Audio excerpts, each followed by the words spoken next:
comic stew. Welcome, welcome, welcome. Guess who's back? That's right. Back from being sick. I'm Aaron. Glad to be with you this week. I'm glad I'm not sick anymore.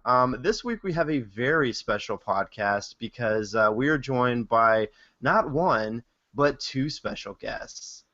One we wanted to have back on because he deserves to come on after enduring last week, the technical difficulties and such. We are joined by, of course, as always, first of all, as always, we're joined by fellow host J.C. Argensinger. Yeah, you forgot how to host after 1 week. I'm back. All right, I am back, baby. Oh my God, I feel so much better after the misery of last week. I was burning up with a fever when you guys were recording last week, but I am back, baby. And that special someone I was talking about is, of course, my savior who filled in so admirably for me last week, and that would be Mr. Ian Stickrod. I'm a little disappointed because I thought you were going to be out again. JC told me I could host this time. Oh, damn. Well, I don't know. Maybe you could like slip me something and like just slightly poison me, so I'm out next week, and you could do that. Wouldn't be the first time he slipped you something. Or maybe you could just warn me that you would have poisoned me, and like I have to sit out next week. That way, I wouldn't have to actually be sick, and I could just sit out. Would that work too? That way, you don't have to be on the toilet for 24 hours. Yeah, exactly. Or laying in bed under a mound of covers, burning up with a fever. That would be good. And I don't know if we just heard his voice, but we are also joined for the first time by our first ever second guest at the same time. That would be one Mr. David Green. Hello, hello. I had a few good jokes about you slipping something, but I figured I'd wait till I was introduced. Yes, thank you. Thank you for holding on. Yes, David had some stuff to talk about this week, so we wanted to have him on. He's a good friend of the show, even though he has not listened to one episode. Is that correct, David? I'm listening to one right now. Better late than never. All right. Well, as always, we have a billion news stories to get to. We also have some stuff we've been reading that we want to talk about and watching. But first off, I wanted to highlight a little email we got this week. I think I mentioned a couple weeks ago I was really getting into this MMA podcast called Diaries of a White Belt. And it is hosted by Mr. Nick Gagnon, and he was nice enough to, I guess, hear our podcast and send us an email just after we gave him some love on our podcast. So the email says, "Gentlemen of the Comic Stew, just wanted to send you guys an email and thank you for the weekly entertainment. I can't always find the time to hit the local comic shop or scour the internet for the newest and coolest news, so your show has been my go-to one-stop shop for all things nerd. While I have you, ... if each of you could just have one dream guest on the show, and you can only ask 3 questions, who would it be and what questions would you ask them? Wow. Keep up the good work. Oh, and so you know I'm sipping on coffee black." Yeah, that's Nick. So thank you for the email, Nick. I guess I really should have read that whole email because I was not prepared to answer that. Well, Aaron, it's fine. He said the gentleman of the comics too, so it's that. I think the question is just to be answered by me and Ian. Oh, okay, well, go ahead, boys. I don't know if I can answer this anyways.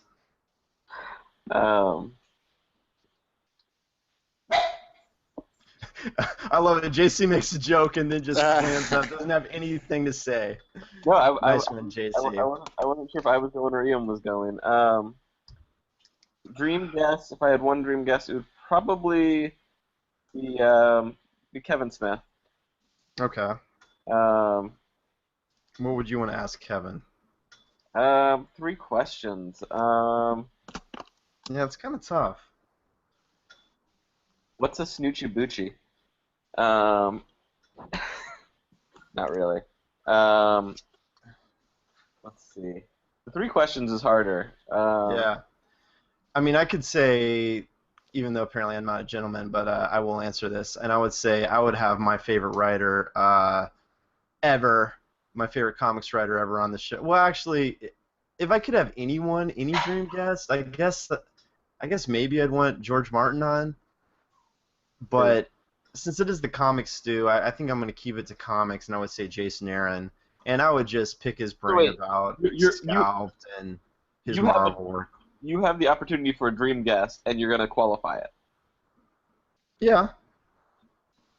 I would have Jason Aaron. I mean, here's the thing. George Martin would come on, and I would like have a bunch of questions about what's going to happen and how are these characters going to turn out, and he just wouldn't answer me. Like I know he wouldn't answer the question because it would be spoilers. So I don't know. He would be kind of a boring guest for me because I think the questions that I would have just wouldn't be stuff he would actually answer. But how about you, Ian? Well, I don't think that George Martin would be a boring guest for me, but he would be a bored guest because I would do like the old Chris Farley show and be like, hey, remember that time when Ned Stark got his head cut off? Remember that?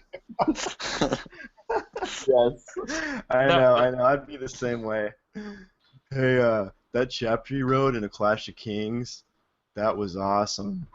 That one where Tyrion Lannister like storms or rides out from the castle walls. That was so cool. And then I'd ask him the same question again, and he's like, you already asked me that. It's like, am I done yet? Yeah. No, it's quite a coincidence because actually my dream guest would be David Green, Oh yeah, and he's actually on today. I Yeah. like that answer a lot, Ian. That's a So good my answer. three. Here's my three my- questions. Okay, so my three questions. Question number one: what's that dog's name that's barking in the background? Why do you assume that's coming from my house? Oh, come on. We know, David. Please. The dog's name is Gobby, which is named after Dobby, which you know is a Harry Potter reference. Gobby is actually Australian for blowjob. So, oh, God. Really? Yep, there you go. Your brother named him, didn't he? Yep, brother did name him. Absolutely. So what's the second question? The second question is: doesn't Australia speak the same language as us? Why do they have a different word for blowjob?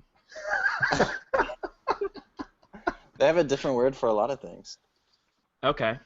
Like a dog. What's a dog called in Australia? A dingo. A dingo. Wait. I thought a dingo was just a breed of dog, like it's not a breed, wild it's dog. just a wild dog, yeah. Just a wild dog, right? Yeah. My third question is: are there any dingoes in the Jungle Book? Ooh, there might be in the background somewhere. Oh, sorry. Your favorite guest, Dave, is answering that. Go ahead, David. Sorry. I don't remember seeing a lot of dingoes in the Jungle Book, actually. There's a lot of wolves. I think there might have obviously. been some in there, though, David. Like, there was just about every animal in there. Like, I'm pretty sure there may have been one, like, running around the background. Yeah, no, I'm sure. I think It was the Jungle Book. It wasn't Noah's Ark. Dude, there was a lot of animals in that movie. I don't remember seeing dingoes though. I mean, they focus a lot on the wolves and stuff. I don't know why they'd throw dingoes in there. Maybe. I just had this vision of George R. R. Martin on here, and Ian asks him a question, and before he can answer, Aaron just cuts him off and tells him what the answer is. Yeah. All right. Well, Nick, sorry we didn't fully answer your question there, except for Ian. Ian did a good job. Wait, But, I have a fourth question for David. Okay. All right. What are you sipping on, David? Damn it! I was gonna get to that. Hold on. Before we get to that, I just wanted to say thank you for the email, Nick. Everyone, check out his podcast, Diaries of a White Belt. I think it's diariesofawhitebelt.com. It's a great MMA podcast, and it's a lot of fun. So check that out. And thanks again for the email, Nick. And I think you were saying something about sipping. So what was that? What was that, David? Well, my brother and his friends were just here pre-gaming, and there's a vodka Gatorade, I think it is, about like 3 feet out of my reach right now. So I'm gonna reach for that. Yeah, I'm not quite sipping it yet, but I'm about to be. All right. How about you, JC? I'm drinking coffee. Oh yes, the coffee. Ian? Sam? I tried to make an Irish coffee, but I only have coconut flavored creamer. I don't have any Irish cream. So what is that, a Caribbean coffee? Kind of a Caribbean coffee, because I called an audible and I switched to Sailor Jerry instead of Jameson. Oh, yeah, dude. That is Caribbean coffee. Interesting. How is that? You know, it's not bad. I thought I was gonna have to choke through it, but it's Really? it is pretty good. It sounds hideous. No, But I not guess that I'll bad. believe you. Yeah, not Okay. that bad. Well, Aaron, what are you sipping on? I am sipping on. I am back to the old standard of black coffee in one hand and the old bullet rye in the other. So double fisting. And there's an update I have reached, and this is definitely Gatorade and vodka. So What are the delicious. proportions, David? It tastes a little bit like rubbing alcohol. Right, but what are the proportions in that? Would you guess? Probably. How much vodka to Gatorade? Yeah, there's just enough blue Gatorade to give it a tiny hint of blue. So I'd say probably like 4/5 vodka, like maybe more actually. Probably like 90% vodka, 10% Gatorade. That sounds like a drink made by your brother. Yeah. Yes. All it right. is. Well, fellas, thanks for being on tonight. Let's jump into that news stew, shall we? Let's do it. The stews? All right. Yeah, so since Ian and David are the guests, and David is a first-time guest, David, why don't you go ahead and pick that first news story? Oh, I'm gonna start with this Krypton TV pilot ordered. Okay. Yeah, so did that happen last week, JC, that David Goyer was developing a Krypton pilot, correct? Yeah, Is this has been this out for a while. I know it's been in development for a while, but it actually moved forward last week, right? Yeah. Okay. And is it related to Smallville? I don't believe so. No. I mean, only in the sense that it's Superman universe. Oh, because I thought it was going to be like tangentially related, but Well, I mean, it's tangentially related. Because Krypton, I don't know if you understand this. Krypton is the place where Clark Kent comes from, also known as Kal-El, and from Krypton they send a ship to Earth, and it lands in Smallville, and that's where Smallville starts. So tangentially they're related, yeah. oh wait, were you saying something? I was reading this article. No, no, actually, I think I read it wrong. But yeah, it's not. So I don't think it's related to Smallville. But apparently, he was hinting that it's going to tie into the TV and cinematic DC universe, which I don't know how that's exactly possible to tie into both of them, because Superman's not in the TV universe. Well, you just have an episode where you send out Supergirl, and you have another episode where you send out Superman.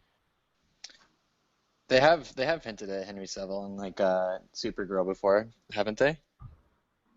Well, for a Krypton TV show, I'm not really sure how that's going to tie in. And by the way, this show is being pitched to Sci-Fi, so I'm not super optimistic that it would really live up to the standards of a big budget looking Krypton that we saw in, like, say, Man of Steel. And I don't know how it would tie into the TV universe, except maybe he would tie it into Supergirl and explain where maybe she came from. I think this idea is a total train wreck. That's why I picked this story. I find it really interesting. I mean, Yeah. like, how do you even make that interesting when you kind of know how it all ends from the start? Right. Well, being a fan of Man of Steel, I actually would love to see more of the world of Krypton that we got to see in the first, 15 minutes of the movie. I would love to see more of that, but I just don't know if you can really do that justice on TV, and obviously you're not going to get Russell Crowe to reprise his role and all that, so it just sounds like it's going to be a hard show to pull off. They don't have the budget for that. I agree. Like, there's no TV, especially a sci-fi TV show. They're just Yeah, gonna it's being do it pitched more as harm than good. sci-fi. Yeah.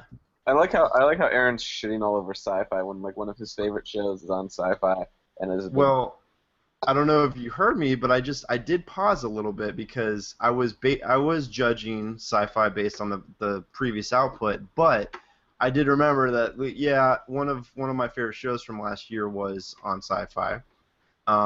So they may be turning the corner a little bit, but they got to prove it with more than just one show. I don't see this show being anything I'd be too interested in watching, to be honest. Yeah, the only way I would actually be interested is if Russell Crowe was like the star of the show and it had a big budget and it just looked like it tied into Man of Steel. It's supposed to be his grandfather, not his father, too. So, Oh, okay. Wouldn't even be Russell Crowe. yeah. Yeah. Well, you guys lost me when you said it was not related to Smallville. If there's no Michael Rosenbaum and Kristen Kruk and Allison Mack, I'm out. Did you actually watch that show, Ian? Smallville? Yeah. A few times. Oh, really? Well, that's kind of shocking that to me that you would watch that show. That seems somehow below you.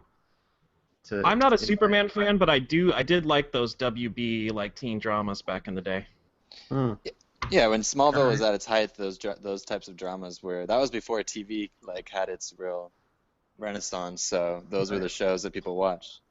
Right. Or if you're Aaron, you keep watching The Flash still. Oh, of course well, I haven't been watching The Flash because I've been too busy to watch anything, and I'm rereading A Song of Ice and Fire, so that's kind of taking up all my time. But Ian, why don't you kick us off with the next story? Well, couple things. First of all, I don't know why you guys are hating on sci-fi. At least it's not BBC. I'm gonna let that go because I think you're just trying to be mean, and also I know that you haven't watched it. Neither of you have watched any BBC shows ever, so don't know what the fuck. Yeah, except for my favorite show from last year, which you still haven't seen, JC. So I love how we're throwing all this shade around about BBC, but I have a show I loved from BBC last year. It was BBC America, but it aired on the BBC originally. I got nothing against BBC. That's actually where I read my news usually, so I was just giving JC a hard time.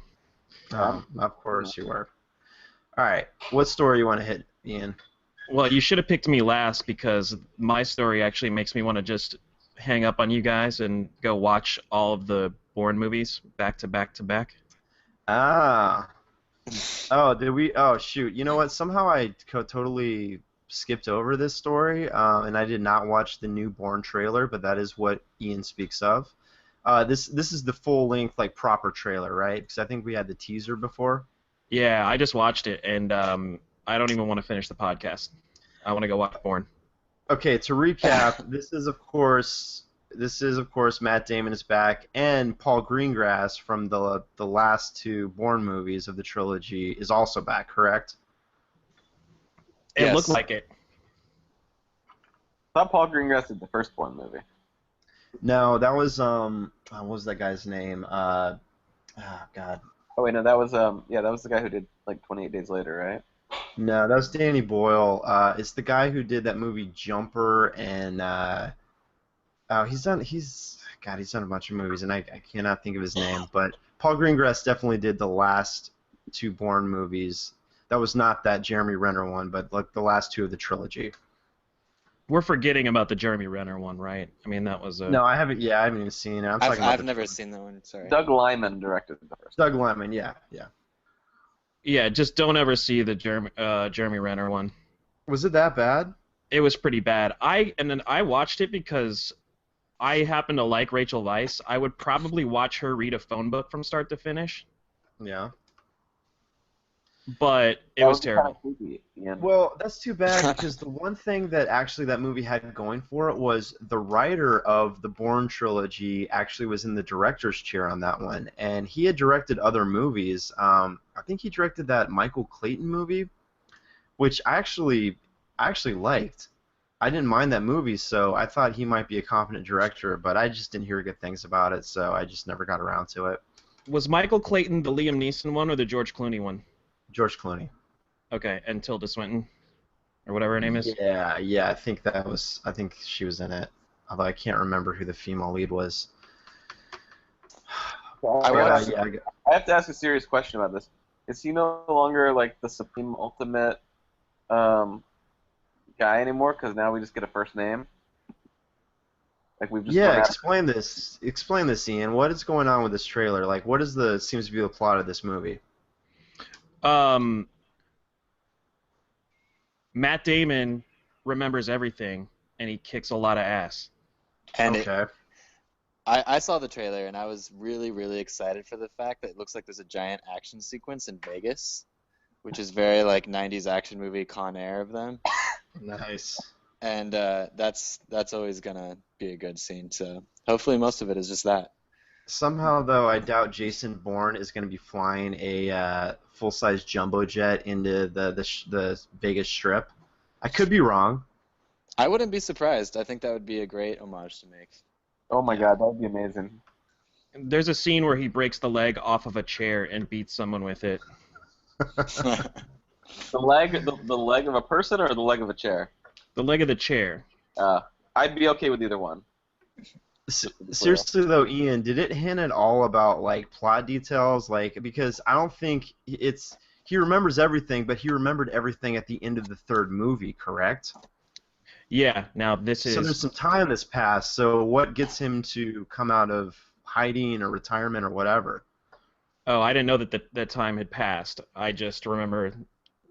I mean, I'll get back to you when I watch it another 25 times. Oh, okay. Which I probably will.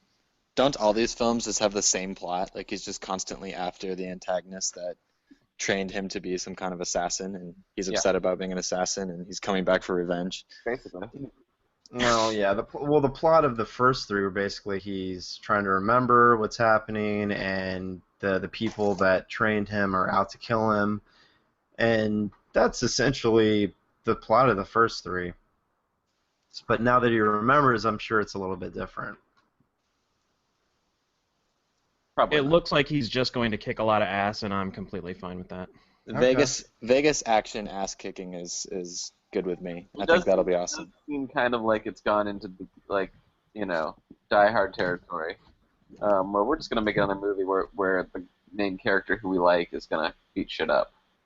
Well, I mean, I've always appreciated those movies for being a little bit smarter than your typical action movie, and I would hope that Paul Greengrass coming back, and as well as Matt Damon, I would hope that would mean that they're coming into it with a good script, and it's not going to be just completely mindless. I agree with you, Aaron. I think we do want to see more of these movies because they're always like really aesthetically pleasing, and the action sequences are pretty ahead of the time. So as long as they keep doing cool stuff like that, I'll keep watching them. Was it like the third one? It's also kind of the. Oh no, go ahead. Sorry. I was just gonna say, I think it was like the third one or something that had like an amazing like 10-minute fight sequence where they're like, I remember he was fighting a guy in like a bathroom and then into the apartment and then they like fall out a window and it's just like this awesome choreographed and like shot and edited fight scene and it's just really stuck with me. So. Yeah, no, the action is on point in these movies. I just like I've always just considered those kind of the thinking man's action movies a little bit. So I just hope they kind of continue that with the new one. I hope there's a good reason that like for him being out again. And I do feel like time has passed since the Bourne Ultimatum. So I mean, I would think something draws him out of hiding. And I just hope it's cool. I think from a filmmaking standpoint, like some practical action scenes are really refreshing these days too, and I can tell from the trailer that like, and I've seen behind the scenes footage of them filming this movie, and they're really like throwing cars around the Vegas Strip and like blowing stuff up, and it's very practically driven effects, and that's really kind of refreshing and fun to watch. Yeah. Oh yeah. No, those movies do not seemingly rely on CG for the action, so that's another really cool thing about those movies, and yeah, I am glad it's coming back. Ian, you got anything else about this, or do you need a minute to clean up? Well, all right. Here, I'll just walk you through it. All right. Okay. I'm gonna watch it again silently, and I'll just explain what's happening. Okay. So we have a CIA guy on a cell phone. It looks like they're gonna take out Jason Bourne again. He's gonna do the David Strathairn thing. Tommy Lee Jones is in it. He's probably the expert that they bring in. Oh yeah. There's another female that they have to bring in to sort of coordinate the effort. It looks like. Right. It's not the one chick, right? What's her name? What was the chick's name in the Bourne movies, David? Pam Landy. No, she's Julia Stiles. Julia Stiles. Julia Stiles is there. I mean, I saw her on a computer screen. Okay, now he's doing the single like binoculars, but only on one eye thing, which is always cool. Right. And now he's just kicking a lot of ass. Cars are exploding. Right. He just grabbed a Molotov cocktail out of somebody's hand while they were trying to throw it during a riot. Ian, real quick, where's your right hand right now? It's doing about the same thing that Jason Bourne's doing with this chair leg. Oh, okay, so all right. Now he's driving a SWAT truck through a casino. Confirmed. Ian is there we go. Con Air. Ian, let me know. Cue the Con Air soundtrack when you're ready. Yeah, there's like crashing helicopters. Now he's having a conversation with Tommy Lee Jones. So at some point, all right. Now we got a little Ong Bak sequence where he's in some street fight in Vietnam somewhere, and he just knocks out some giant guy with one punch. Oh yes, I remember that. And that's pretty much it. I can only assume the conversation with Tom Lee Jones involves, if you jump off this bridge, you'll die, and then he jumps off into the water. Nice, JC, nice. I need to watch that movie again. I love The Fugitive. Well, I'm sold on another Bourne movie. Yeah. All right. It looks like all action. There wasn't much for like what the plot's going to be in that trailer, but I'm not worried about it either because they've been pretty good movies. Yeah. I'm sold on Ian Mystery Sciencing the movie anyway. Yeah, I'd maybe like to watch the movie just with no sound and just hear Ian's commentary underneath. That'd be nice. I'm gonna re-edit the trailer with some. What's the Con Air soundtrack? Martina McBride. Oh, I have no idea who did the Con Air soundtrack. You know, when the money's falling at the end. She's yeah. Like, yeah. Get through one night without you. Try and live a life without you. Who is that? Keep singing, David. Somebody pull out Shazam. Somebody pull out Shazam. That's a Leon Rimes song, isn't it? Yeah, you know. Oh, really? Slow-mo, money falling. Yep. Good times. So yeah, are you done, Ian? Is your hand back on the table, or do you got anything else you wanna get out? You guys can move on. Don't mind me. Okay. All right, JC, what do you got for the next news story? What have I got? Did you guys see this Elizabeth Banks image for the new Power Rangers movie? Oh God, I somehow I knew you were gonna pick the Power Rangers story. Now I was not a Power Rangers fan, but you know I still watched it. Whatever. I saw this image and I don't know what the hell they're doing other than like, I mean, she looks fucking great, but like I don't know what the hell it is. Yeah, I don't know either. I'm looking at this. She's green, like with blue eyes. She's got some scaly costume on.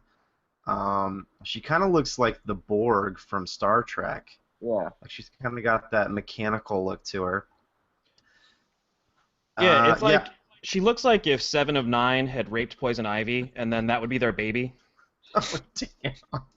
I don't like the green. I think the green is a weird choice. Why not stick with like the same purple kind of burgundy color tone? I mean I'm fine with making her sexy because obviously before she was like covered from head to toe. But I mean, why change to green? I liked that in the original show because she reminded me of the queen from Willow, the evil queen that turned them all into pigs. Yeah. There's actually a YouTube video of the actress that plays Rita like responding to this image. She kind of like has her thoughts about it. So. Did you watch that? What did she say? She seemed to like it. She said it was obviously different. It was cool. It was like, she said, hey, it's a cool costume. I don't know. She said the same thing as me. She's like, I don't know if I like the green. I think it's funny they made her sexy. Like she's obviously not a sexy character, but like, I mean, it's cool. I mean, it's a cool costume. So. Yeah. No, it looks good. I guess it looks interesting. Here's the thing. I'm not a Power Rangers fan at all. Are they actually going to carry over the Power Rangers costumes? like as is? I mean, they can't really change those, right? Well, I mean, seeing this, obviously they're planning on trying to make this like some type of like modern version, Right. like which I think is like they're probably gonna do the same thing for the Rangers costumes, but why not just like if you're gonna remake this movie, why not just make it a little fun and like campy and just kind of stick with that? I think that would draw a lot more audience than trying to make it cool. I mean, it's not something you could like really make cool. Well, hold on, David. Let me ask you, did you ever watch that gritty reimagining of Power Rangers, that short film that came out like a couple years Yeah. ago? Yeah, I did, and that was really fun. I mean, I liked that, but I mean, But that was like a dark, gritty take on the Power Rangers, right? yeah, it was, but I feel like that was like okay. It lives well in like a 10-minute version, and it was cool because they're obviously not gonna make it that dark, you know. Right. You know, like if they were really gonna make it that dark and go for it, then it's like okay, yeah, you could pull that off. But obviously they're gonna like there's gonna be a PG-13 movie, like it's not gonna be like that dark. So it's like they're gonna be stuck in this like middle ground that I think is gonna make it kind of like a miss in my book. But Well, yeah, I mean, they're obviously going to go for like that kind of like Transformers movie kind of vibe where they change stuff a little bit, but they can't change it too much. yeah, I think it'd be fun if they made this like a comedy and like made it campy and like made it really fun and kind of ridiculous, but like Yeah, also. but wouldn't that just sink the franchise like forever? Because a lot of fans take it kind of seriously. Well, you can actually kind of make a cool movie with cool action, but also keep the comedy. Like it just reminds me of something that like what are those directors like the guys that did like Lego Movie and 22 Jump Street and stuff like that. Like Phil Lord and his partner, who I can't remember his name, but they're doing the Han Solo movie, right? yeah, and I feel like they're so good at like mixing comedy and action, but their action sequences are still like cool. But Yeah. the movies are like fun at the same time. So I feel like they Yeah. like something like with that vision would have been really cool for Dude, Power those guys Rangers. are doing a lot of shit, by the way. Like they're also doing the Flash movie. Do you know that? Oh, I didn't know that. That's cool. I Yeah. mean, they're awesome. Their movies are just good. I mean, the Lego Movie was incredible, Yeah, I and didn't see that. you should watch it. It's really good, and you know, I heard it's good. Yeah. yeah, they're just really good with timing and comedy and action. Like it's rare that like people come along. They're like good with all that. Their 22 Jump Street is going to be like a Men in Black crossover, which is like sounds pretty awesome actually. It makes me want to rewatch like Men in Black. I do Really? love that idea, actually. Yeah. I like the idea of neither one of them taking themselves too seriously and just saying, you know what, screw it, let's just do a crossover. Really? You actually like that idea? That sounds so desperate to me. I love the idea. I think it's hilarious, and especially with like the way that the last movie ended, is they did like all those like spoofs during the credits, and they did like so many. They did like every possible sequel that you could think of. So they were like basically saying we're never gonna make any of these movies. And then like of course Men in Black is so out of left field that it's like funny that they had to like okay, well we did all these spoofs, we have to find something so out of left field that we didn't make fun of already. God, that just reeks of desperation to me. That like Men in Black is like, oh, we got to tie into a popular franchise like 21 Jump Street to be. I think it's gonna be fun and just like silly and like I don't know. I think it's a fun idea. Yeah, I like the idea. I think they could pull it off actually. But anyway, we got totally off topic from Power Rangers, but Yeah, we just wanted to ask Ian. Ian, did you ever watch Power Rangers back in the day? For part of my job, I had to watch a couple seasons of Power Rangers, but it was like really late in the like it was several Lifespan. years in. Yeah, there was only 3 Power Rangers left. There was just I think a Red Ranger, a Yellow Ranger, and a Black Ranger. Now, I would have thought the Black Ranger would have been the first one to die out. I was gonna ask, how did the Black Rangers stay around that long? No, Yeah, but I don't know. what would the Zach. other Rangers like die off? No, I think they just sort of streamlined it. Oh wow. But my little brother Simon was a big fan of Power Rangers because he was like real young at the time. I mean, he was the right age. Yeah, Right, I think was- we were aged out of Power Rangers. I think when Yeah, it came. I to was it. just old enough to where I couldn't take it seriously. Yeah, I me wasn't. too. I think I'm Simon's age, and I was a huge Power Rangers kid. I mean, I was like that perfect age. So Yeah. I got karate lessons from the Red Ranger. Really? Yeah. What, out in LA you got it? No, in Tucson. Wait, is that Yeah. the one that murdered What? someone? No, it's not the one that murdered someone. It's the original Red Ranger. He Hold on. How did you get Power Rangers from the Red Ranger? Or karate lessons, sorry, Power Rangers. I was at like one of the nicer karate studios in Tucson, and I was just like a pretty avid. I was just going there a lot, and he kind of like did a seminar where they were like get private lessons from like the Red Power Ranger, and of course From being the like Red Ranger. being like an 8-year-old, you're just like, yes, mom, dad, like buy me this right now. And I think I made my parents buy me like 5 of them, so I had like 5 private like karate lessons with this guy. Wow. Yeah, I remember them pretty vividly, actually. I couldn't even get my parents to go see like the Harlem Globetrotters when they were in town, and that was like a $5 ticket. Yeah, I should ask my parents actually how that worked. Like, I guess I was always naive to think that like it was just like a special treatment for me because I was like so good at karate. But now that I think about it as an adult, I'm like, they probably paid this guy so much money. I should ask him about that. Yeah, you should. Yes. The more you realize, David, that you had a very charmed life, the better it is for everyone involved. Yeah, I'll send you guys a picture. I have some like photos of us kind of like posed together after some of the lessons and stuff. So. All right, so it's confirmed David can kick ass Red Ranger style.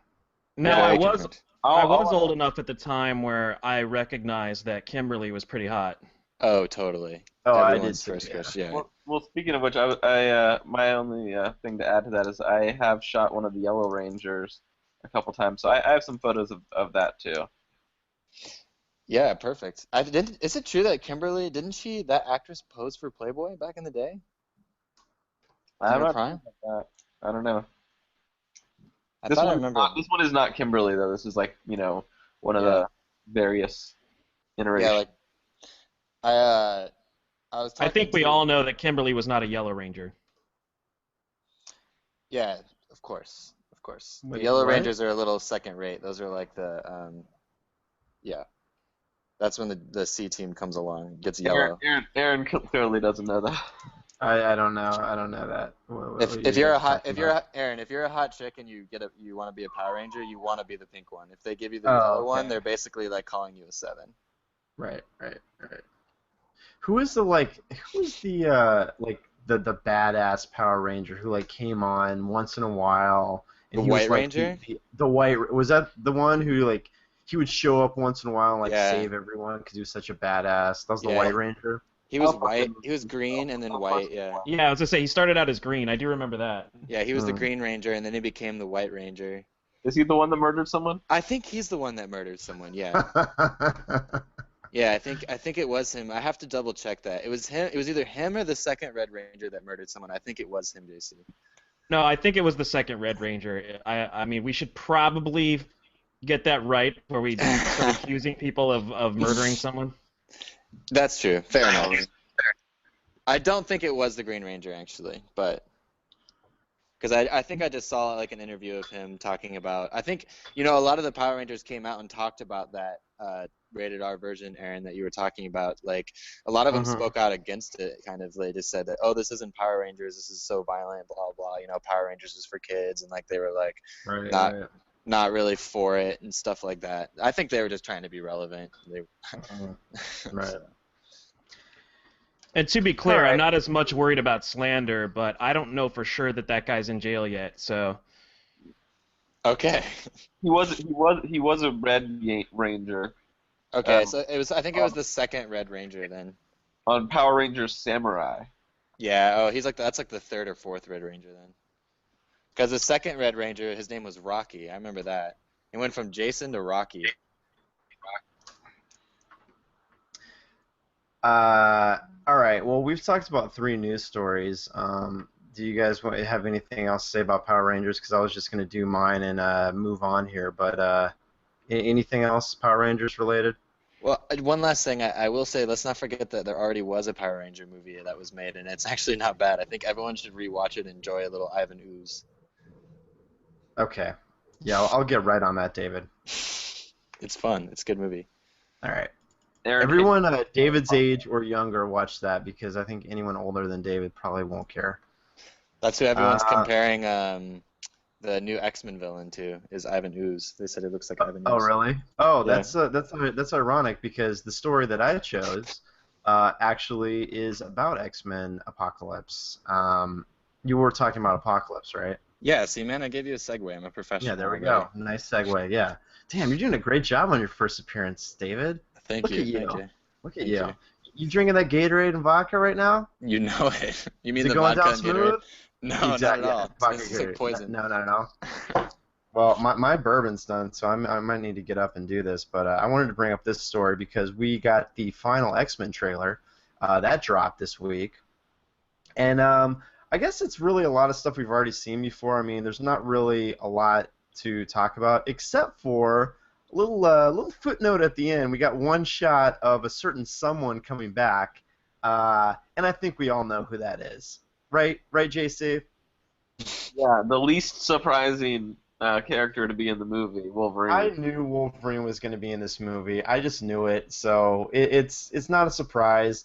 I'm actually glad because where things left off at the end of Days of Future Past, um, we kind of were going to the origins of what Bryan Singer was doing in X-Men 1 and 2 with touching on Wolverine's backstory and his past.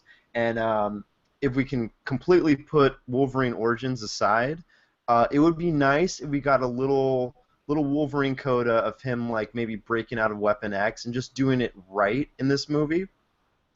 So that kind of excites me. I mean, there's going to be a lot going on in this movie, so I don't think Wolverine's going to have like a huge part. I think he might just have a scene where he like breaks out of Weapon X or something and he helps the X-Men in some capacity. I don't expect him to have like a huge part in this because he's not featured in the marketing except for this trailer. I think they were trying to keep him a surprise.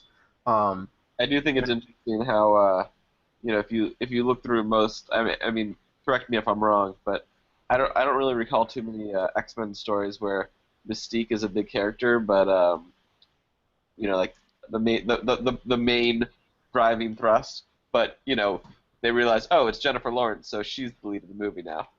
well, yeah, they realized, oh, hey, we still have Jen Lawrence contracted for another X-Men movie, so let's just go ahead and make her the star now that she's like, stratospheric movie star. Right. Yeah. No, I mean, what did you guys watch the last trailer, Ian and David? Yeah, I've I have watched all the. Yeah. I have not. You've not seen it. Well, basically, Yeah. you've seen a trailer, right, Ian? You know what the plot is and who the villains are and everything. No, I'm waiting for the trailer that reveals Dazzler and Banshee are going to be in the movie.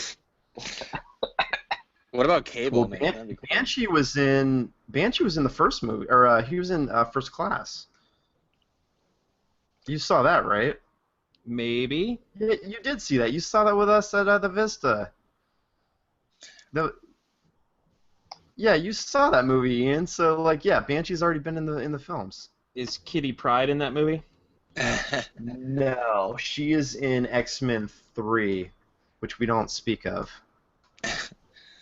To be honest, I'm gonna watch this film, obviously, but I'm not super, super excited about it. I think they need to make Old Man Logan already, which is I'm sure they're gearing up to do after this. Well, David, yeah, they're doing that for Wolverine 3, right? Well, they didn't officially announce it yet, did they? They just hinted at it. Oh no, they've all but announced that they're adapting Old Man Logan. Like it's basically confirmed. They should just get to that already. Yeah, I mean, it's going to be a different story because Fox doesn't own a lot of the characters that appear in Old Man Logan, like the Red Skull and a lot of the Marvel villains that show up. The mutated Hulk. The mutated Hulk. Yeah, the inbred Hulks and all the characters that Fox doesn't have the rights to. But I've heard rumors of Liev Schreiber maybe coming back to play Sabretooth, which I'm actually really for because I liked him. He was one of the few things I liked in Wolverine Origins. So Yeah, I can see him being back, and they've also cast some guy to play like a military leader or something. So I don't know how close it's going to be to Old Man Logan, but I think after the X-Men Apocalypse after Apocalypse hits, then we'll get more on Wolverine 3. But I think right now all eyes are on X-Men Apocalypse, and It kind of bums me out a little bit. I mean, like the rights to all these characters and all the studios splitting things is such a mess, and I feel like what makes that story really good is like seeing where all those like these like big iconic Marvel characters like end up in that world and how they're just like dead and like deceased. It's fun because obviously when Mark Miller wrote that, he had access to everybody, so he just threw everybody in there, and it was great. I mean, we had just like some insane setups with characters, and obviously like Fox is way more limited, so I don't know who they're gonna have in there, but you can still make an entertaining movie because the gist of the movie is Wolverine's old, he's going across the country to get something and bring it back. It's basically Unforgiven in the X-Men universe. So they can still make a good movie, I'm sure. So who I haven't read it in a while. His mentor in that is Hawkeye, right? It's like an old Hawkeye. Well, Hawkeye right? joins him on his quest, like a blind Hawkeye joins him on his blind Hawkeye is quest. but like a really badass version. So who would replace him in the movie franchise as that mentor? Well, I know that would that be Sabretooth? Patrick Stewart has actually signed on to appear in the movie, and I know he wasn't in Old Man Logan the comic, but I think Patrick Stewart is gonna fill a role there, so he might fill that Hawkeye role. He's gonna be shooting arrows and blind. Yes, he's gonna do that, JC. That I would watch. No, he's gonna fill that. I think he's gonna fill that companion role on the trip. I feel like it needs to be somebody that's like, because the Hawkeye character in that is like betrays him kind of, spoiler alert, and is like super like driven and like kind of violent and constantly like moving the story forward by like starting fights and traveling and like. So I just feel like it needs to be maybe like Sabretooth will fill that role because it needs to be someone that can like get in all these like physical altercations. And... someone who's kind of an antagonist. Yeah, I think it would be great if Sabretooth was featured prominently in it, and I don't know why he wouldn't because it's a great character that's been totally underutilized so far. Maybe it'll be in the X-Men movies. Maybe it'll be like an old blind version of Deadpool. There you go. It would be great if Ryan Reynolds just kind of showed up in like little scenes. I mean, I doubt he's going to be in Apocalypse, but it would be awesome if he had a little Easter egg or something. Laser beams from his eyes. Yeah, right. All right. Well, we've got some stuff to talk about as far as some stuff we've been reading and watching. I know JC did not want to get spoiled on the season premiere of Game of Thrones, so JC, if you want, I'm giving you the option to just step away for a few minutes, and I can text you when if you want to come back. Fast. Because I definitely, Ian just watched the episode. I want to talk about it with him, at least for a few minutes. Episode. He got busy. He got busy jacking it to Jason Bourne. I've seen it. Is he even still on the podcast? I haven't heard him in like 20 minutes. Ian, you still there? Yeah, I'm still here. I was just looking up if speaking of underutilized villains, if they ever used Omega Red. Oh, dude, that's a good one that they have not. I don't think they have used Omega Red in the movies. The more I think about it, that could be one. Going back to that really quick, I think Sabretooth really will like fill that Hawkeye role. I bet you. I mean, like you said, Aaron, they had such good chemistry like on screen that in the X-Men Origins movie. I really hope it's Howard the Duck, but you know. Marvel proper owns Howard because he was in Guardians of the Galaxy. You could be right. You could be right, David. And yeah, again, Liev Schreiber was quite possibly the best part of Wolverine Origins. So I would love to see him in the new Wolverine. All right. You know who would make a really good Sabretooth would be, since he's not doing anything anymore, Kit Harington. Yeah. Oh, segue. He's busy playing a dead guy. Yeah, no, JC, do you want to be here for this? We're gonna talk about the episode. Fuck you guys. Hey, if you want, just step away, man. I'll text you when we're done. I muted you. Okay. All right.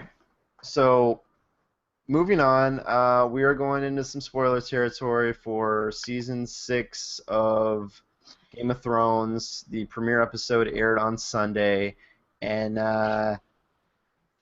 Ian, you just watched it. I know we have some similar opinions. I know we have some divergent opinions on the TV show. What did you think of the first premiere episode, or the premiere episode? Of course, it's the first one. Shit is just a mess. In what way? Are you talking about just where the characters are, or like is the writers' room just all over the place? What do you mean? Just where the characters are. I mean, we're specifically with the Dorne plot, things are just going to hell. I mean, oh my god, yeah. Okay, that's what I wanted to talk to you about, Ian. Go ahead and finish your thing, and then I need to talk to you about this. All right. because you know that I'm a big Dorne guy. Yeah. Okay, so you'll agree with me how much of a fucking bullshit move that was to kill off Prince Doran and to stab one of the biggest badasses in that world with a 3-inch knife in the back and have him go over like a bitch. You don't do that to Arya Hoda, but it happened on the show. And I'm about ready to be done with the show after I saw that. I was like, no, you just killed 2 of the best characters in the world.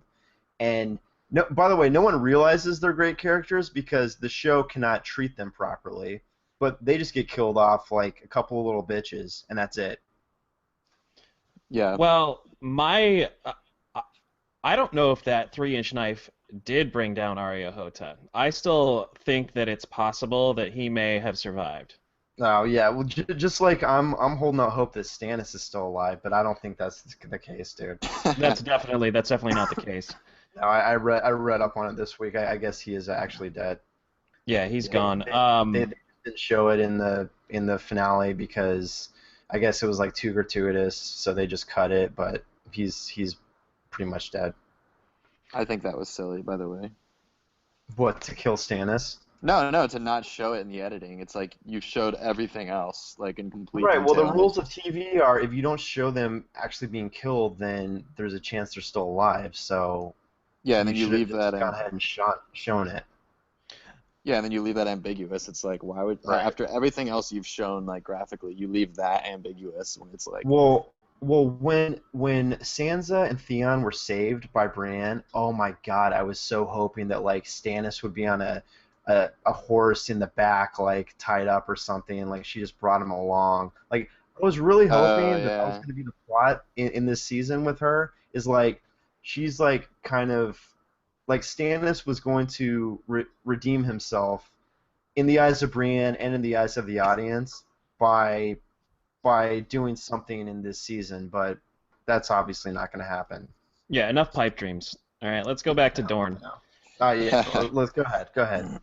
No, I was just thinking that the Sand Snakes, like, there has to be something they haven't thought of because they're just such, like, hot-headed, like, we don't plan shit out. Yeah. We're just going to wreck everything and burn the whole nation to the ground.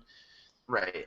Like, dude, Ian, I know you love Dorne, but are you fucking kidding me with what they're doing? Like, do you really think the people of Dorne are just going to rally behind the Sand Snakes after they murder their rightful lord? Like, seriously? Like, that's terrible writing. Well, they did do the scene with Tyrion and Varys walking through the streets of Meereen. Another terrible scene. Well, just sort of setting the stage that, like, maybe Dorne really wasn't in touch with his people, you know? Oh, no, I was just talking about, like, them walking through Meereen just without any guards or anything. Like, come on, dude. Like, the people in that city want to, like, murder them. There's no way they're just walking through the city without guards. Unless nobody knows who Tyrion is yet, but it seems like a dwarf would sort of stand out. Yeah, exactly. He's been seen with Danner. Like, no, not yet, JC.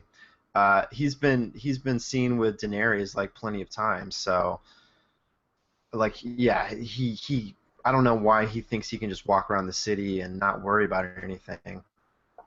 Like, and Well, fairies is smarter than that.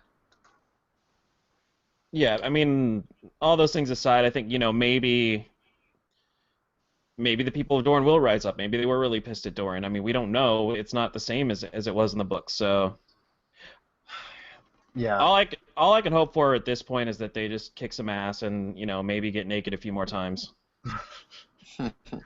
At this point, the only thing I'm kind of like holding hope on is that that Dorne, like, it's at this point almost completely different than what's going on in the books as far as Dorne goes. So I don't even care. Like, I'm checked out. Like, I really don't care. Whoa. Who's got the siren going on in the background? I'm Is that guessing that's David too? yeah, that's what was the dog's name? Gobi? Blowjob? Gabi? Gabby. Is that we hope PD coming to get David? I didn't know he No. was Wow, capable is of that doing the that. dog? It sounds like a siren. Jeez. If he does, All right, David, did you watch the episode? yeah, I did. Okay, what did you think of it? I liked it. I mean, I feel like I agree. Like I feel like they're kind of slipping up a little bit. Like the Dorn Yeah, story. Like I you feel like think? everything happening there is like, and I don't mean like the characters are. I mean like the filmmakers are. I just like Yeah.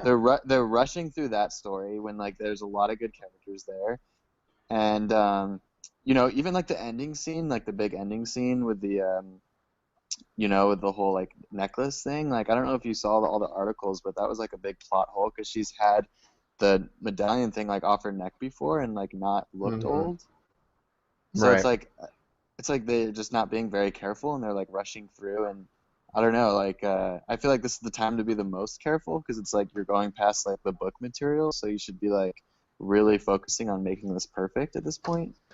Yeah. I just really hope that George Martin just gave them a very vague ending, and they're going towards that, but they don't know the details, and they're just doing their own thing, and so I can just hold out hope that that I don't need to care about what's going on in the show because I don't want to watch the show anymore. Like, it's just bad. Like, last season was the worst season except for the one episode, and I this liked last season season. just seems to be continuing that trend for me.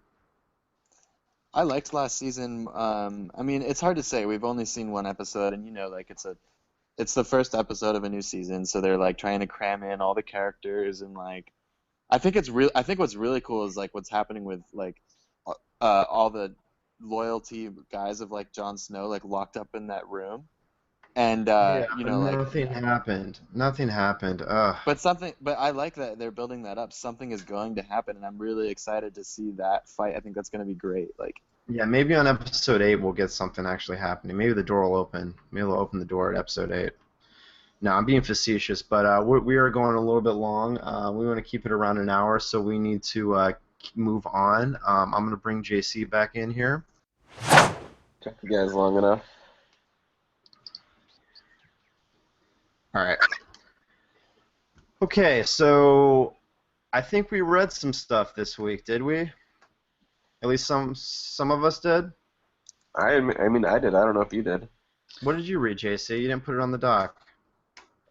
I know. I just I'm want. curious. I'm intrigued. I read the book, with words, not a graphic novel, but the book Annihilation. Says the guy who's on a comics podcast. Your insults hold no sway in this context, JC. Go ahead, continue. Annihilation. I read Annihilation by Jeff Vandermeer. Really awesome book. Highly recommend it. Really hard to explain anything about the book because of how strange it is. Other than it's really eerie and creepy and like one of those books that like stays with you afterwards and definitely makes you think about a lot of stuff. But it's very kind of indescribable, I guess, because even by the end of it, you're like, the characters don't really know what happened. You don't really know what happened. So it's interesting. Wow. There's 2 more books in the in the series, so I'm interested to continue reading that and see where it goes. Nice. Well, it's a good thing you can't explain it because we're going long on time, so we need to move over to David, our guest, who did read something this week that he can explain and talk about. Yes, I recently saw the trailer for the animated series of, or the animated Batman film for The Killing Joke. Yes. So I grabbed my copy of that this morning and took it to work and reread that today at the office. What version of that do you own, David? Do you have the deluxe hardcover of that? Yes, I do. Yes. Does that have a article or a essay by Brian Bolin in the end? Yeah, it does. When he Bless ends you, it JC. he ends it by being like, "Oh, by the way, this is how what happens.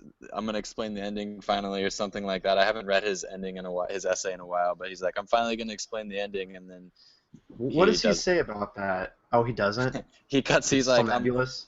Yeah, he's like, I'm finally gonna tell you guys what happens. So what happens is And then Batman he just reaches cuts. out toward the Joker's neck, and then it says ... and then that's the end of his essay. Nice. Well, I like how it's nebulous because I love how that story just kind of leaves itself up to the reader to decide what happened, and I think it's a great ending. What do you think of the reread? I think it's a perfect ending. I mean, it's up for the fans to decide what happens at the end, and I think that's really great. I love reading people's theories and thoughts on what happened, so it's really cool to see different perspectives and stuff like that. Mm-hmm. I'm excited for the animated film of it. Right. What did you think of the reread though? Did it hold up for you still? Oh yeah, totally. I mean, I haven't read it in a while anyway. It's been probably a year since I've read it, so. Mm-hmm. I mean, I guess that's not that long, but I read it for the first time a year ago, so. I mean, this is only the second time I read it. I forget. I haven't read it in a while. How many pages is it roughly? It's pretty short. Oh, it's two issues worth, right? Yeah. 60 pages or something? Yeah, that sounds about right. I mean, I don't have it in front of me, so, but. Yeah. I mean, it's awesome though. I mean, it's definitely one of my favorite Batman stories for sure. Yeah. Well, it's definitely up. I mean, JC considers it one of the top 3. I would put it in the top 5. I can't really think of my top 3 offhand, but what do you like that? What do you think of the animated movie? From what you've seen, it's very right out of the comic, in the way that's they didn't even redo any of the art or anything. I mean, it's basically just the art from the comic animated. So yeah. I mean, that's cool though. I mean, they got all the original voices back, and it's rated R and stuff. So I'm really kind of excited to watch it. I think it'll be fun to watch it. But, yeah, no, I love that they just went with it and just made it rated R. That is honoring the source material because that story deserves an R rating. Totally. So hopefully they don't cut corners. What do you guys do you guys have any interesting or abstract thoughts on the ending or anything like that? I mean, I just think it's I love my interpretation of the ending is that Batman finally kills the Joker, and for me, the Killing Joke could be the last Batman story because I feel like he, in a sense, in the context of what the story was up to that point of Batman, I feel like after he kills the Joker, he's not really the same character anymore. So in a sense, Batman's story is over. So I kind of consider that that could be the last Batman story, and I like it for that. Yeah, I agree with you. I feel like they. Jason? What I would say is that story is canon because obviously the ramifications of it continue on, and the Joker lives.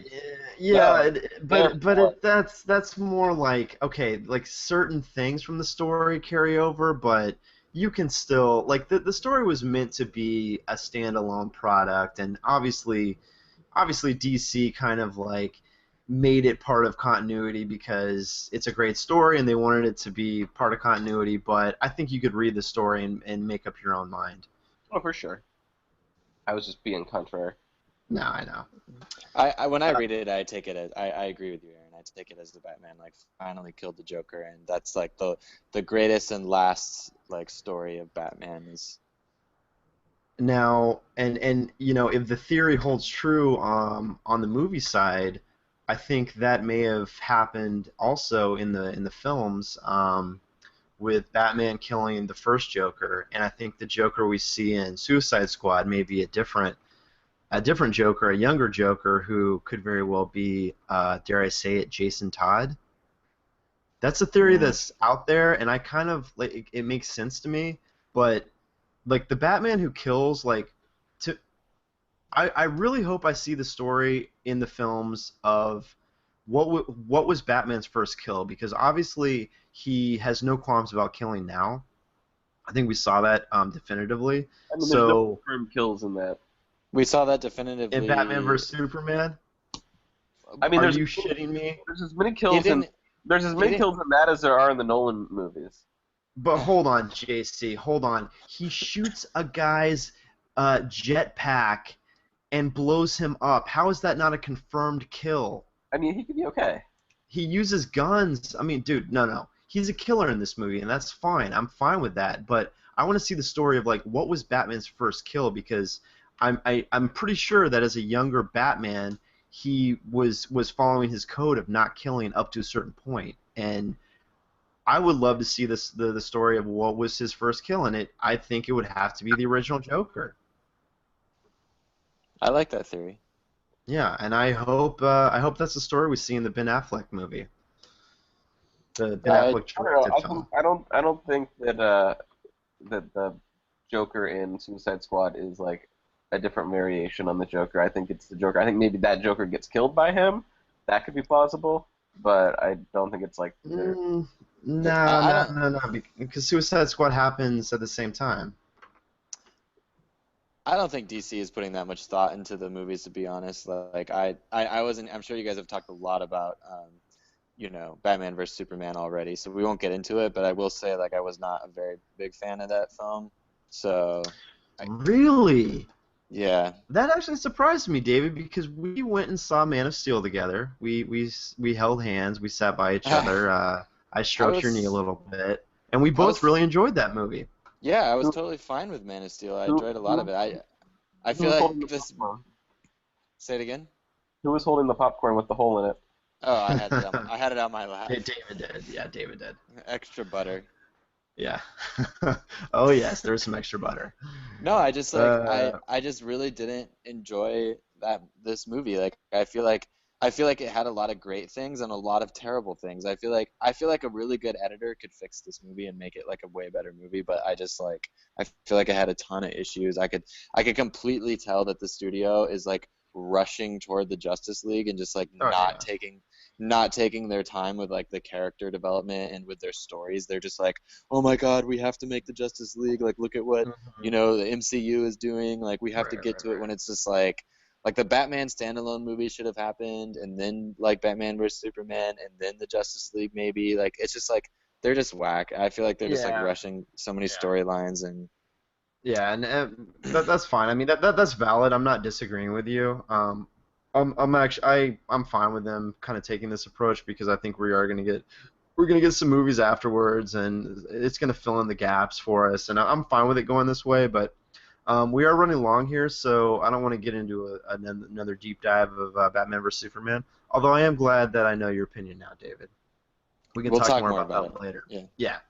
What he's trying to say is you're wrong, so just sit there and be wrong in your wrongness.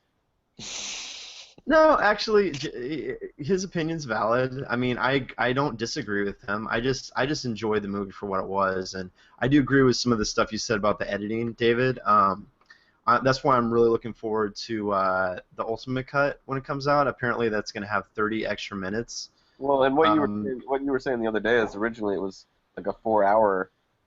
Like 4 hours of footage or whatever. Yeah, I feel like it's not even like it's too like it's just there's scenes that we don't need at all, and there's scenes that like it's just wasting time, and then there's great scenes where you're just like whoa, like the first scene in the movie sets up the whole movie. It's a great scene with Bruce Wayne like in Metropolis. It's like it's a great scene, sets up the whole movie, and then we cut to the next scene, which is like a slow-mo version of seeing Batman's parents get murdered again, and I'm like, oh my god, how many times do we need to see this in Well, that was every actually single Batman? wasn't that the first scene in the movie? Actually, wasn't that It was that was like no, the opening it came right. It was the opening credits right after the like Bruce Wayne and Metropolis scene, which was a great scene, and then we're cutting to the same scene we've seen in every single Batman movie or TV show in the last 10 years. I was fine with seeing that again because they didn't like. It was the credit sequence essentially. Even I thought it was a waste even for a credits. Like they could have put the credits over the first scene and just like started the movie from there. I don't know. It pulled me out right away. All right. Noted. We'll get more into it later. Yeah, we'll get more into it later. But I'm glad I know your opinion. All right. So real quick, I just had. First off, Ian, did you have anything you read that you wanted to talk about, or did you just want to just talk about the season premiere of Game of Thrones? Was that it? I did read an audiobook on U.S. military involvement in the Middle East. You guys want to talk about that? Let me talk about Empress #1 really quick, okay? Written by Mark Miller, art by Stuart Immonen. It is a icon book, which is kind of Marvel's creator-owned imprint. This is an interesting concept. I'll go over this real quick because I don't want to go too long here. But so Empress #1 is basically in millions and millions of years ago, Earth had an advanced civilization. There's a despot that rules, and his wife basically decides she is the empress of the world. She decides, you know what, my husband's kind of an asshole, so I'm gonna take my kids and get on out of here. And she grabs her bodyguard, and they jet out. And like the first issue #1 is kind of their escape scene. It's a pretty intriguing premise, and I don't know how long the series is going to go, but I just read #1, and I'm definitely on board for it. Beautiful art by Stuart Immonen, and Mark Miller. He's been firing on all cylinders, I would say, for the last couple of years. Everything I've read of his creator-owned stuff has been great. So this is just yet another new series he's putting out, and I'm very intrigued by it. So Empress #1 from Icon. Cool. I take it no one else has even heard of this. Well, I'm just trying to picture if it's like you see Emperor of the World. Is this like futuristic? Is this fantasy? Is this? Well, it is a. I would say it's a sci-fi fantasy, and it is. You could say it's futuristic, but it takes place in the ancient past, like before we. I mean, it takes place like in the time of the dinosaurs. So there's no real trace of the civilization. Because it happened so far out. It's like Star Wars, a long time ago in the future. Exactly, but it does take place on Earth. But it happened so long ago that there's just no trace of that civilization left. But they are technologically advanced, and it's but it could happen easily on any any planet in a sci-fi story. But I just think it's kind of interesting that this is kind of the first time we've seen the wife of a despot, and she's taking the center stage instead of following the male figure through the story. So it's kind of an interesting angle to take. And yeah, like I said, the first issue definitely grabbed me, and I'm in for the series. Sounds like the end of episode 3. Yeah, except Padme is dead at the end of episode 3. You don't have his comic ends. No, he was talking about episode 3 of the comics too, where I gave my extensive opinion on this matter, because I've been reading this book a lot longer than Aaron.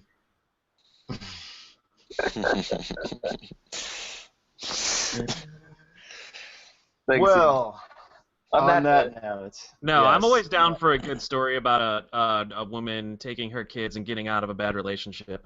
It sounds. Yeah, that's essentially what it is. I mean, it's very human. So I think you guys would all enjoy it if you do seek it out. I mean, like I said, Mark Miller's been firing on all cylinders. So, I mean, what's the last Mark Miller book you guys read? The Ultimates. Okay, David. Was that even a Mark Miller book? Yeah, it was.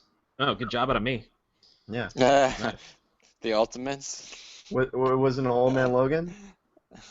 Oh yeah, no, for sure. I just read that like 2 weeks ago. Yeah, we just talked about that. So yeah. I want to say Wanted was the last thing I read. Oh really, man? You missed Wanted. a lot of good creator-owned stuff by him then. Yeah, you guys should really seek out a lot of the image stuff he's doing. It's really good. I mean, the good thing about his stuff too is a lot of it's very contained. So he'll do like he'll basically just like come up with a concept, do 6 issues and tell a complete story. So it's just all collected in a trade, and it's very digestible. So if you make it to the comic shop, check out some of the Mark Miller independent stuff he's been doing from Image. But this is from Icon. He's going back to Icon for this series. I will pick that up actually. All right, cool. You got any good comic shops over in WeHo? Besides Meltdown? I was like, are you serious? Yeah, Yeah. I was about to say there's Meltdown. I mean, but do there's you another go one to like right on the go to break. Meltdown? You know, sometimes. Sometimes. Yeah, I haven't been there in a while, maybe but it's you'll close. maybe you'll go there a little bit more now that you're on this podcast. Oh, definitely. There's like a puzzle and game kind of little shop right by my house, right around the corner, and they have some comics too. I like going there. They have like a lot of cool like Star Wars collectibles and stuff like that.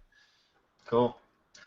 All right. Well, we gotta call this a wrap. We're kind of over on time, so we get Ian and David. I want to thank you guys for coming on. Anytime, of course. Yeah, David, good first appearance, man. Maybe we'll have you back or something. Yeah, bring me back. I have some more constructive criticism for Zack Snyder. Okay, you got some more stuff to say?